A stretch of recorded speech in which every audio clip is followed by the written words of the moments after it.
하나님께서 오늘도 우리를 구원의 은혜 안에서 살아가게 하실 줄 믿습니다. 다 함께 사도신경으로 신앙 고백하시겠습니다. 전능하사 천지를 만드신 하나님 아버지를 내가 믿사오며 그 외아들 믿사오니 이는 성령으로 잉태하사 동정녀 마리아에게 나시고 본디오 빌라도에게 고난을 받으사 십자가에 못 박혀 죽으시고 장사한 지 사흘 만에 죽은 자 가운데서 다시 살아나시며 하늘에 오르사 전능하신 하나님 우편에 앉아 계시다가 저리로서 산 자와 죽은 자를 심판하러 오시리라. 성령을 믿사오며 거룩한 공예와 성도가 서로 교통하는 것과 죄를 사하여 주시는 것과 몸이 다시 사는 것과 영원히 사는 것을 믿사옵나이다. 아멘. 다 함께 찬송가 305장 찬양하시겠습니다.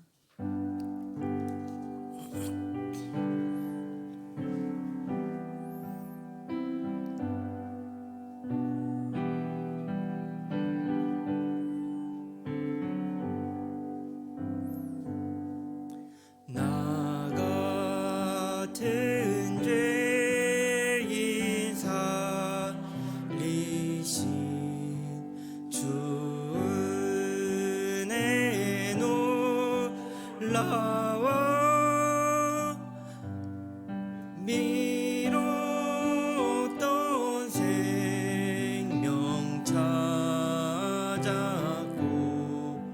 광명을 얻었네. 큰 죄악에서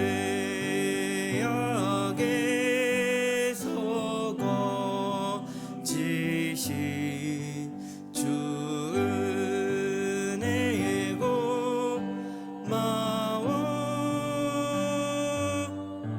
나 처음 믿은 그 시간 귀하고 귀하다. 이제껏 내가 산 것도 주님의 은혜라. 또 나를 장차 본향에 인도해 주시리. 거기서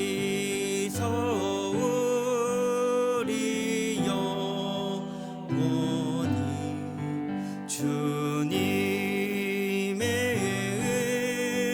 은혜로 해처럼 밝게 살면서 주 찬양하리라.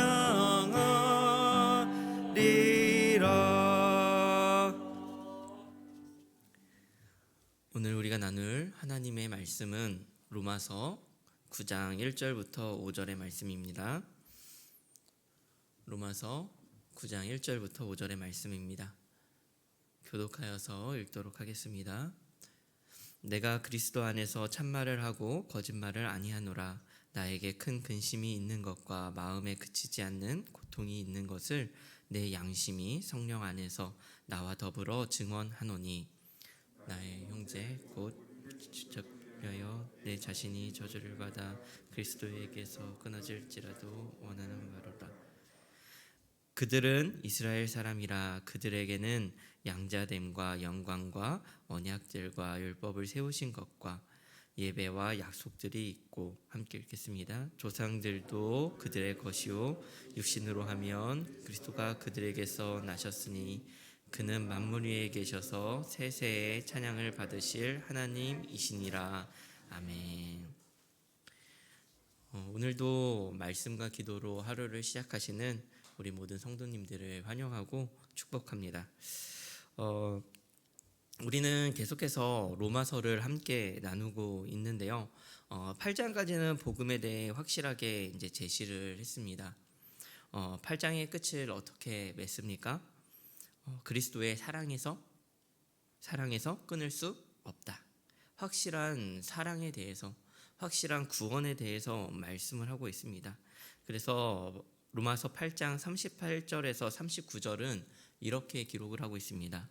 내가 확신하노니 사망이나 생명이나 천사들이나 권세자들이나 현재의 일이나 장래의 일이나 능력이나 높음이나 깊음이나 다른 어떤 피조물이라도 우리를 우리 주 그리스도 예수 안에 있는 하나님의 사랑에서 끊을 수 없으리라. 그런데 오늘의 본문을 보면 새로운 방향에서 이야기가 시작됩니다. 그러니까 하나님의 사랑에서 끊을 수 없다. 이렇게 소망의 이야기를 하다가 9장부터 새롭게 이스라엘의 이야기를 시작하는 거예요. 왜일까요? 당시에 사람들에게는 의문이 있었던 것 같습니다. 유대인들이 다 예수님을 믿는 것이 아니잖아요. 하나님의 언약 백성인데 믿음으로 의롭게 된다. 이 말이요. 이제는 이스라엘을 버리신 것은 아닌가라고 하는 의문을 갖게 하는 겁니다. 그러면서 지금까지 이스라엘을 이끌어 오신 그 역사, 그것은 무엇이지? 지금까지 한 약속은 다 무엇이지? 하나님의 사랑은 끊어지지 않는다 하셨는데 다 버리신 것은 아닌가? 라고 하는 의문을 갖게 하는 것입니다. 이것은 하나님에 대한 신실성의 문제죠. 하나님이 이랬다 저랬다 하시는 분이라면 믿을 수 없잖아요. 만약 하나님이 이스라엘을 버리신 거라면 또 우리도 버리실지도 모른다라는 생각이 들 수밖에 없는 것이죠. 이것은 우리에게 있어서도 마찬가지인 것 같아요. 솔직히 구원의 문제에 대해서 명쾌하게 이해를 하십니까? 믿지 않는 나의 남편, 믿지 않는 나의 자녀 구원하실까요? 구원하지 않으실까요? 그것이 우리에게도 끊임없는 질문을 줍니다. 주 예수를 믿으라, 그리하면 너와 내 집이 구원을 얻으리라. 이 말씀을 붙들고 우리가 기도를 하지만 믿음 없는 자녀, 믿음 없는 누군가를 볼 때면 우리는 의문을 갖습니다. 저는 오늘의 본문이 그러한 질문을 가진 우리의 모습을 마주하고 있다라고 생각이 듭니다. 그리고 하나님은 그러한 질문들과 의문에 대답하기에 앞서서 마음에 대해 먼저 이야기한다라고 생각이 들어요. 이것은 아주 중요한 부분인데요. 하나님은요, 논리만으로 우리에게 말씀하시는 분이 아닙니다. 그리고 사람 또한 논리만으로 납득하는 존재가 아니라는 겁니다. 구원의 문제라면 더더욱 그럴 것이라는 생각이 듭니다. 사람의 얕은 지혜로 하나님을 다 이해할 수 없죠. 그러니 우리가 가진 질문, 의문들 다 내려놓고요. 하나님의 마음이 어떠하길 원하시는지 오늘 본문을 통해서 함께 묵상을 해보고자 합니다. 우리 함께 두 가지의 말씀을 묵상하고자 하는데요. 첫째는 구원받은 자는 근심과 고통이 있다라는 것입니다. 구원받은 자는 기쁩니다. 행복하죠. 그러나 동시에 근심과 고통이 있다라고 말을 하고 있습니다. 본문에 보면 바울은 근심하고 고통했습니다. 1절과 2절은 이렇게 기록을 하고 있습니다. 내가 그리스도 안에서 참말을 하고 거짓말을 아니하노라. 나에게 큰 근심이 있는 것과 마음에 그치지 않는 고통이 있는 것을 내 양심이 성령 안에서 나와 더불어 증언하노니. 사도 바울의 근심과 고통의 원인이 무엇이었습니까? 사실 로마서 8장에 보면 바울은 기쁘거든요. 끊임없는 사랑과 구원에 감사했습니다. 나는 기쁘고 행복한 구원 가운데 있는데 구원받지 못한 유대인들을 보니 슬픔과 탄식이 있었다. 기쁨이요, 근심과 고통을 가져다 준 것이죠. 구원으로 인한 오히려 기쁨과 즐거움에서 구원으로 인한 근심과 고통이 되어진 거예요. 구원을 가진 자는요, 마음은 기쁘기만 하지는 않습니다. 구원으로 기쁘지만 믿지 않는 누군가를 볼 때요, 마음이 아프다는 거예요. 하나님은요, 그러한 마음을 원하시는 것 같아요. 사실 바울의 모습을 보면 어느 지역에 가더라도요, 유대인을 향해 먼저 갔습니다. 회당에 가서 복음을 전하고 유대인들이 핍박을 할지라도 유대인들에게 먼저 복음을 전했어요. 바울이 이방인의 사도라라고 말을 하지만 그렇지만 유대인에게 복음을 전하는 것을 우선시했다는 겁니다. 사도 바울이 왜 그렇게 유대인들을 향해 나아갔을까요? 그것은 오늘 본문에서 보여주듯이 그들을 향한 근심과 고통이 그 마음 안에 있었기 때문입니다. 사실 구원의 기쁨 안에 있는 자는 구원받지 않은 사람들을 향한 근심과 고통이 있을 수밖에 없어요. 왜일까요? 왜냐하면 그 모습이 나의 모습이기 때문입니다. 나 같은 비참한 죄인이 구원을 받았기 때문입니다.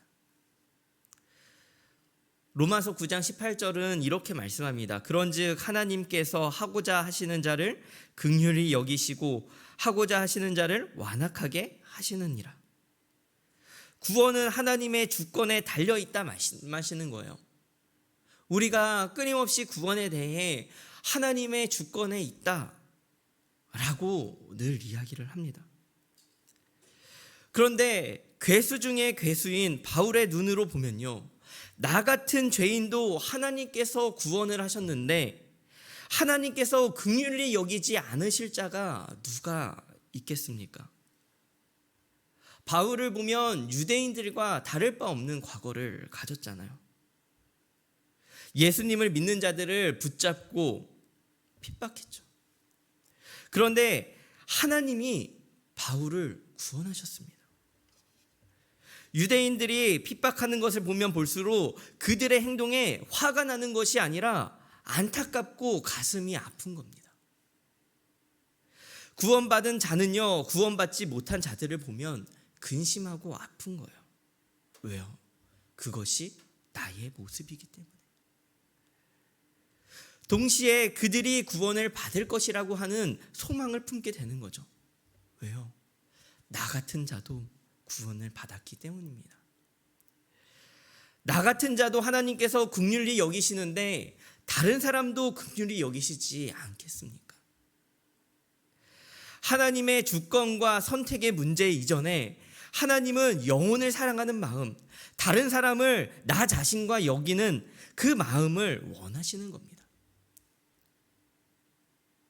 우리가요, 구원의 기쁨을 충분히 누리기를 간절히 소망합니다. 그리고 구원이 기쁜 만큼 구원받지 못한 영혼에 대해 아파하고 근심하는 우리 모든 성도님들이 되시기를 간절히 소망합니다. 함께 나누고자 하는 두 번째 묵상은요, 구원받은 자는 애통한다라는 것입니다. 바울이 어떻게 하나님께 기도합니까? 3절에 이렇게 말씀합니다. 나의 형제 곧 고륙의 친척을 위하여 내 자신이 저주를 받아 그리스도에게서 끊어질지라도 원하는 바로라. 내가 그리스도에게서 끊어질지라도 무슨 뜻입니까?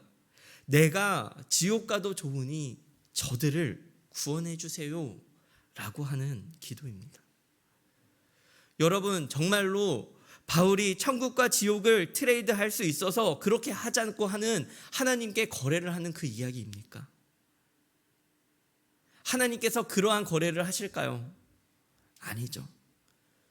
근심과 아픔에서 훨씬 더 발전된 마음입니다. 애통해야 하는 마음이에요. 하나님은 그 마음을 받으시는 겁니다.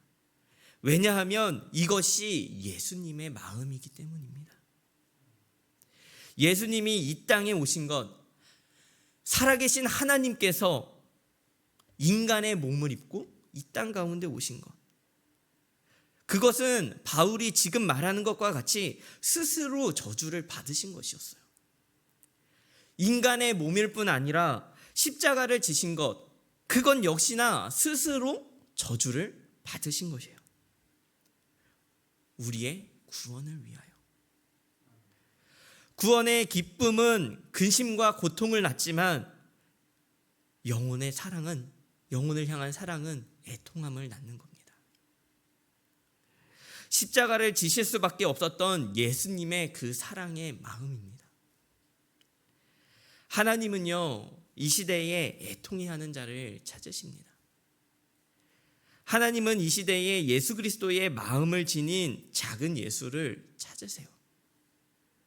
정말 영혼을 사랑하고 애통해하는 그런 자를 찾으십니다. 그리고 그를 통해 하나님은 구원을 이루어 가실 것이에요. 우리는 구원의 문제에 있어서 머리로 이해하고 납득하고 무언가 완벽한 해결점을 찾기 원할지도 모릅니다. 그러나 하나님은 이 구원의 문제에 있어서 하나님의 사랑, 하나님의 마음을 우리가 품기를 간절히 원하시는 겁니다. 저는 소망합니다.